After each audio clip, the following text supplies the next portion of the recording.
welcome to a short and quick video just talking about some guild raid movement on the flying bosses here.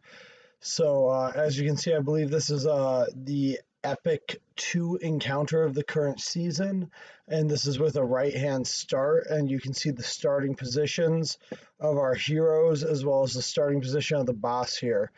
And what we're looking at hypothetically is the ability of the boss to move, right?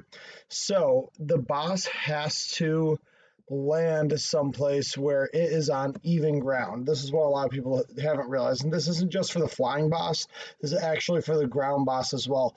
Anywhere that the boss path finds its way to, it has to be on even ground for all 3 tiles. So any triangles of tiles that are not on even ground cannot be stopped on. This allows a unique opportunity for us to control the movement of both the flying and the ground bosses, but obviously the ground boss is a lot easier to control because you just surround them with summons, right? So flying boss here has 4 movement. Now we're going to work under the assumption in this scenario that that Archimedos can connect on turn 1 and that the boss attacks the bloodletters on turn 1 and does not move. Then you follow in on turn 2 and you use your Aleph Newell, who can now connect, and your Yarick summons, and ignore what heroes are selected in this picture here and assume we're bringing a 3x3, probably Morven Vol or Thaddeus Noble. And now I realize that my drawing here is a little bit hard to see, and I apologize for that. These are just screenshots of something from a few days ago that we were talking about in Eternal Nexus, home of the Infernal Nexus. And we are looking at these 2 circle spots, and I'll just back this up here.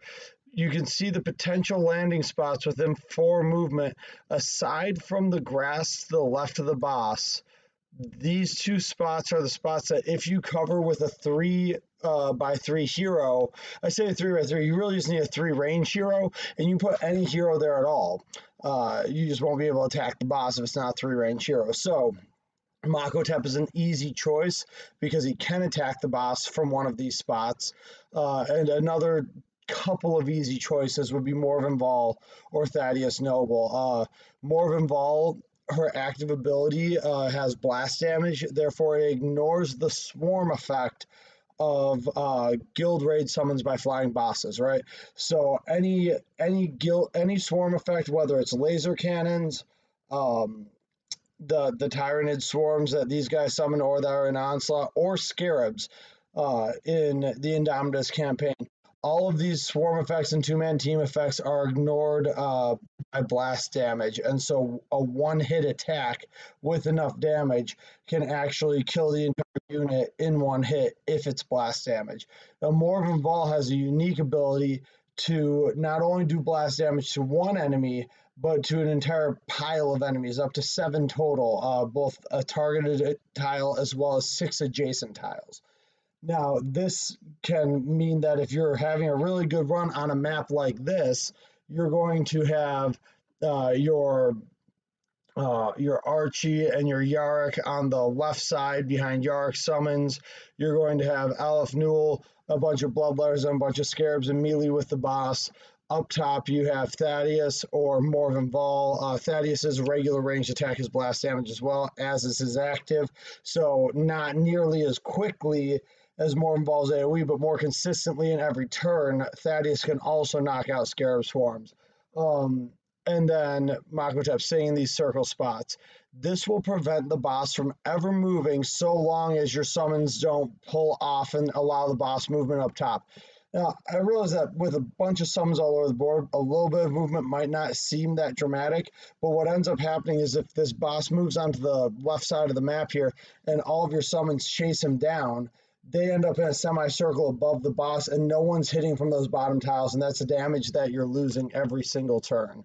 So moving on to a left side start using the exact same picture here, we're just pathfinding 4 spots again, and with 4 movement, aside from being able to again stand on the right side, meaning you're gonna have to do a little bit more movement to get your Yarick over to the right side, and some of his range summons. After you connect with Archie, Archie will probably start where Aleph Newell is in this picture to get the initial contact. Um, and then after turn 1, you'll need to move them right to stop the boss from moving over, because again, the boss moves over to the right, then all of your units are going to come, they're going to be in a semicircle on this side. No one's hitting from this side. I'm trying to figure out how the mirror works here of a webcam. But you understand, you don't want anyone not on the right side of the map attacking from these tiles. So here we have a little bit more movement on where the boss can move to, but still you can see the 2 center 3 movement tiles that are encircled are going to be the 2 key spots. If we wait for the next image, yeah. So if you have, a fully surrounded boss, you have 2 3x3 units up there, and then you have summons along the right side so that the boss can't hop across. You're going to prevent movement.